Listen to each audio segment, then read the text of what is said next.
देखिए electric charge and field का जो क्वेश्चन नंबर 11 है वो बोलता है कि एक polythene piece rubbed with the wool is found to have negative charge of 3 into 10⁻⁻7 coulomb.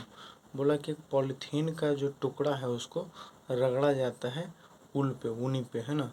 तो जो है पॉलीथीन के ऊपर है 3 इंटू 10⁻⁻7 चार्ज आ जाता है, वो नेगेटिव चार्ज आता है। तो हमको बताना है estimate the number of electron transfer from भिज टू भिज। तो देखिए इलेक्ट्रॉन का जो ट्रांसफ़र हो रहा है वो उल से पॉलीथीन के ऊपर है। इस क्वेश्चन से नहीं क्लियर हो तो नीचे क्लियर हो जाएगा। तो ये बताना है। दूसरा बोला is there a transfer of mass from wool to polythene. तो देखिए यहाँ पे सबसे पहले आते हैं, हम ले लेते हैं पॉलीथीन है और ऊल है, दोनों के ऊपर चार्जेज है जो न्यूट्रल है। तो हम लोग जानते हैं कि जो इलेक्ट्रॉन का लॉस करता है वो पॉजिटिव हो जाता है और जो इलेक्ट्रॉन गेन करता है वो नेगेटिव हो जाता है। ठीक है, तो यहाँ पे जो है हमारे पास जो पॉलीथीन है वो नेगेटिव हो जाएगा। ठीक है, और ऊल जो है वो पॉजिटिव हो जाता है। यहाँ पे इलेक्ट्रॉन का डायरेक्शन उल्टा हो जाएगा, पॉजिटिव टू नेगेटिव हो जाएगा। और यहाँ पर देखिए इलेक्ट्रॉन है जो आपका गेन किया है, इलेक्ट्रॉन गेन किया है आपका कौन, तो ये किया है पॉलीथीन। और इलेक्ट्रॉन जो है वो लॉस किया है, वो कौन किया है, ऊल किया है। यहाँ सेकंड क्वेश्चन में देखिए ट्रांसफ़र कहाँ से हो रहा है, ऊल टू पॉलीथीन। ठीक है, तो अब हम लोग नंबर ऑफ इलेक्ट्रॉन निकालने के लिए, जब हमको चार्ज पता हो तो नंबर ऑफ इलेक्ट्रॉन निकालने के लिए फॉर्मूला लगाते हैं Q is equal to N into E, basic formula quantization का।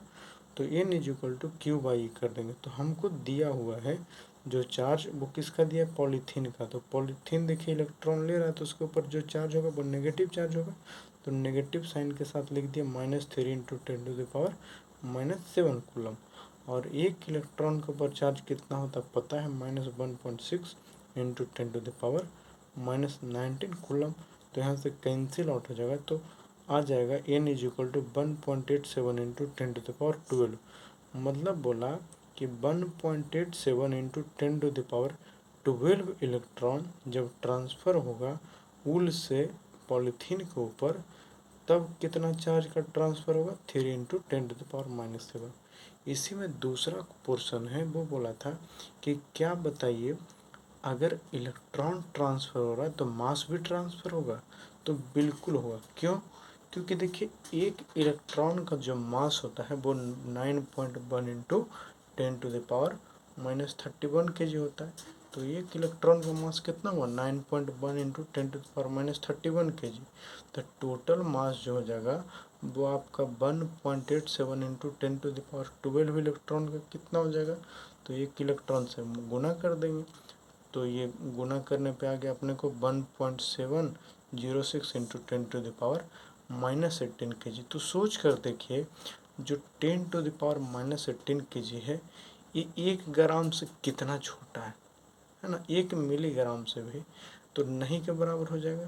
तो बोला कि मास तो ट्रांसफ़र होगा कहाँ से कहाँ पे, आपका ऊल से पॉलीथीन के ऊपर। क्यों, क्योंकि इलेक्ट्रॉन के ऊपर मास होता है, लेकिन ये मास नहीं के बराबर होगा क्योंकि इसका जो वैल्यू है वो बहुत ही छोटा है।